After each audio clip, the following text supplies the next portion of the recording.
என்னோட நான் முஸ்லீம் ஃப்ரெண்டு வந்து என்கிட்ட கேட்டான், எதுக்காக நோன்பு பிடிக்கிறீங்க அப்படின்னு. நான் சொல்லியிருக்கேன், இது அல்லாவோட கட்டளை.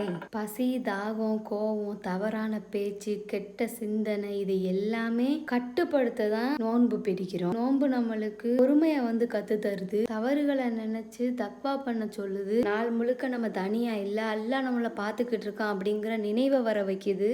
ஆக மொத்தத்தில் இந்த நோன்பு பிடிக்கிறனால அல்லாக்கு கீழ்ப்படைஞ்சு அல்லாவோட கட்டளையை பின்பற்றுறோம் அப்படிங்கிறதுக்காக தான். எந்திரிங்க அதான் எந்திரிங்கன்னு சொன்னால் எந்திரிக்கிறேன். எந்திரிங்க நான் சொல்லுவேன்.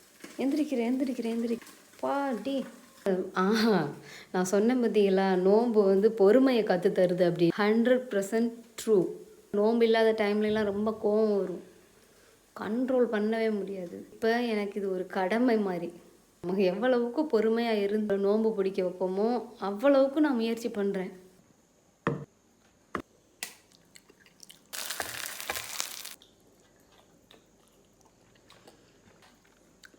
ஆஃப் பாயில் சாப்பிடும்போது நல்ல எனர்ஜி கிடைக்குது எனக்கு.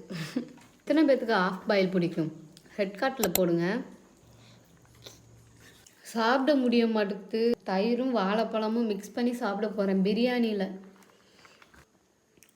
மனசார நினச்ச ஒவ்வொரு துவாவும் அல்லாஹ் நிச்சயமாக நிறைவேற்றி தரணும்னு சொல்லிட்டு துவா செய்வோங்க கைஸ். ஆமீன் ஆமீன் யா ரப்பல் ஆலமீன்.